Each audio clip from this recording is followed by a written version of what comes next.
My next guest is going to be back in action this Friday at Unified MMA. He's going to be taking on Chris Lee Byrne. It is Ali Charkie joining me here on the program for the very first time. Ali, how are you, sir? Good, brother. How you doing? Thanks for having me. Hey, thank you for taking the time, man. I know the fight is just a few days away. Before we talk about the matchup and all that stuff, nice turnaround. It seemed like you got a nice, sort of space in between fights from the last one to this one. When did you find out about this fight? This one, I kind of knew I was in a fight right after the last one. I knew this was gonna. We were just waiting for to see who was gonna take the fight. Then Chris took the fight, so I kind of knew I was in a fight right away. Stayed in camp, stayed training, stayed healthy. Yeah, and that's rare in the regional scene. I know sometimes it takes a while to get that next fight. So you must be happy that Unified was able to turn this around pretty quickly, and you can kind of keep the momentum going, right? Yeah, I wanted that was the thing with me. I wanted to stay as active as possible, so I kind of I was happy that Unified was able to get me a matchup and keep the momentum going. Let's back up a little bit here. You got a pretty cool backstory. I know you're born in Lebanon and obviously pursued martial arts as a career. You're now located in Calgary. When did you know that MMA was going to be like not just a hobby for you, but something that you could see as a potential career? What moment was that for you? It was pretty recent, to be honest, because 2017 was when I first just started hitting pads, nothing serious. And then probably the past 2 years, I took it serious. And I'd say a year ago is when I'm like, yeah, I want to do this. Like, I want to give it everything and just do this. Interesting. Were you always a fight fan, or did that sort of come as you started training? Like, if you because for some fighters, believe it or not, I talk to them, they're like, I didn't even watch MMA, I just train. No, I've been an athlete my whole life. I love sports. I used to watch UFC and used to watch it. I used to watch that kind of stuff, but I never thought like I would do it. But throughout my life, I always used to everyone's street fights, and a lot of these fighters that fight now, they used to street fight or just get into a lot of fights and whatnot. So I love the violence. I was always into that kind of stuff, and I felt like MMA was going to fit perfect with me, just like with my athletic background. I love training. I love being in the gym. Training 2-3 times a day is nothing to me. That's easy. That's what I do. It keeps me sane. So it just all worked out for me. And then also, like, were there any sort of influences in terms of your martial arts career, whether it was a fighter or maybe, training partners? What sort of led you on this path? Because I know it's not just yourself. I'm sure there's other people that sort of had an impact on you. Well, actually, there's my main training partner. He's a brother to me too, Justin Basra, and my coach, Brad Cardinal. Those two guys, I'd say, had the most impact on me with doing this, especially Justin, seeing from the wrestling background he came from, and he was just dominating with his wrestling, and I kind of thought it was cool how just like how he was doing it and just taking everyone on. So he had a big influence. And then along with fighting, what else do you do for a living? What's paying your bills right now? I have an exterior painting business. Oh, cool. And I also home renovation, stuff like that. But believe it or not, I don't even care to work these days. I just want to train and fight. So it's just it's hard to focus on work when all you want to do is train.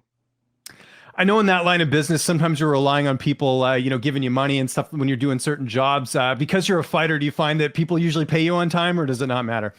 I feel like I'm good with dealing with people in general. So like, that's never an issue. But yeah, who wants to not pay a fighter, right? Everyone thinks, oh, you're just. I was going to say, of all people to not to stiff or to get in late, I think the fighter would be the last person to do it, man. It just kind of makes sense. So we mentioned off the top you're fighting Chris Lee Byrne. How much did you know about him when you accepted the fight? What did you know about him? And now that you have probably looked him up, how do you feel like you match up against him? Honestly, like, not to be cocky or anything, but I know my ability, my physical ability, mental ability, and what I'm capable of doing. So when they offered me, whoever they offer, I'll take the fight. It doesn't really matter to me. Like, I'm gonna take these fights. The way I look at it, it's like, if I'm not gonna fight these guys in the local circuit, why am I doing this? I think I could be the best in the world. I might as well take any fight I can get, because I just believe in myself that much. But I do know he's a Brazilian Jiu-Jitsu black belt, but this isn't Jiu-Jitsu. This is MMA. That's number one. And all respect to him. I respect everybody. At the end of the day, you step in this cage, I have respect for you. Like, well, how can I not respect somebody who's training and dedicating their life for the same thing that I'm doing? So I respect the person in that aspect. But when it comes to the competition, I'm just ready to dominate. Yeah, and by the way, there's nothing cocky about that at all. You're confident, man. I think that's great. You got to believe in your ability if you want to do this as a career. So I think that's great. You referenced Justin Bazra. Who else are you getting to work with? Who've been some of the guys that have gotten you through this camp as far as training partners? This camp was I've been training with a lot of wrestlers from the University of Calgary. Oh, nice. So it's been a lot of wrestling. I've been training with Kieran Kettle at Elite Martial Arts with my striking. Tim Blanchard at Alavanca. A couple of my other buddies that were that box too. So I've been having a little mix and match from everybody around in my circle has been just coming to help me. I have a gym at home too. I set up like a nice home gym because of COVID and whatnot. So it's just easy to bring who I want to come and train and just get some good work in. Good. Well, that's cool. Nice to have that. If you can't make the gym or whatever, it's always good to have that at home. How's the weight cut going? You seem like you're in a great mood. You're fighting in a few days. Seems like everything's going well. This camp was a different kind of camp because it came in the month of Ramadan for me. Interesting. So you had to fast. Okay. Yes. Today's Eid, so today everyone's celebrating, and I was at my grandma's house visiting everybody. And they're all like, "Oh, eat this and eat that." I'm like, I can't eat any of this. I'm trying to make weight. But the weight cuts, honestly, it's smooth. Like it's gonna be an easy cut. Like the last one's at 175, and this is gonna be at 85. So it's kind of a joke right now. Everything's smooth right now. I'm feeling really good, relaxed. So good for you, man. Because I know a lot of Muslim fighters will not even fight during Ramadan, but I guess for you, you're just like, hey, bring it on. It's all good. Have you fought during Ramadan before? I'll be honest, I will never do it again. I like the honesty. I was going to say it's pretty tough. I know Bilal Muhammad's done it, but a lot of fighters won't do it. But like Bilal Muhammad and those guys, they did that. Like they were fighting in the beginning. Like it was just mainly fight week is when they were really fasting. Fight week's easy. Like we're not really pushing too hard. We're trying to cut weight anyways. Mm-hmm. So, but I feel like having your camp in the middle of like when your camp's coming right in Ramadan, it's brutal. So and the thing is, why I wouldn't do it? I'd rather take that time to actually focus on fasting. Not that I wasn't, but like focus on fasting, prayer, spiritual, the whole 9 yards, and like actually, like dedicate the 100% to that month.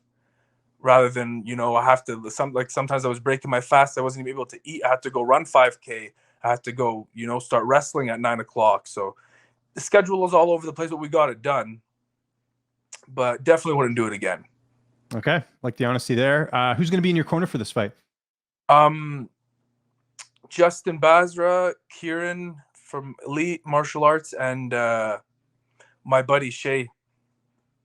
Cool. He's been my main training partner since I started training martial arts. So it's going to be cool to have him there.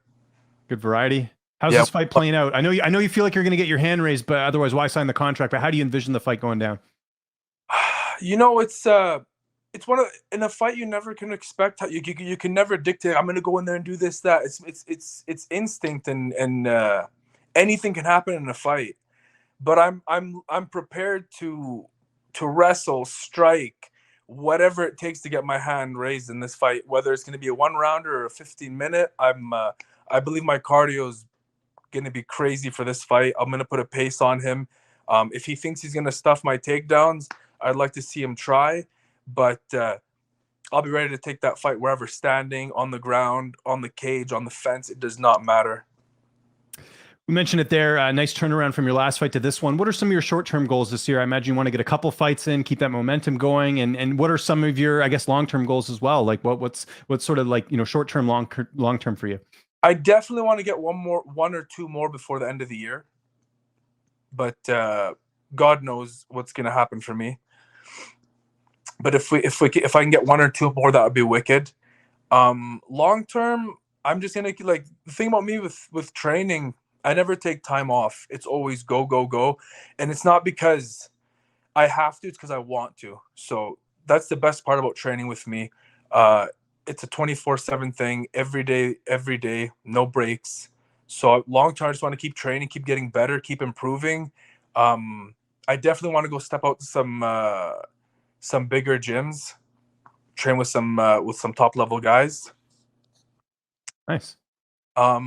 That's my long term is mainly just doing what I'm doing, working, just being the best person I could possibly be, and just keep training, inspiring people, and that's pretty much it. Live day by day. You talked about it there as well. You know, you're a sports fan. What are some other sports that you like aside from fighting? I don't know, like what else you're into? I watch a lot of UFC, but my little brother likes watching hockey and basketball, so I usually watch those with him.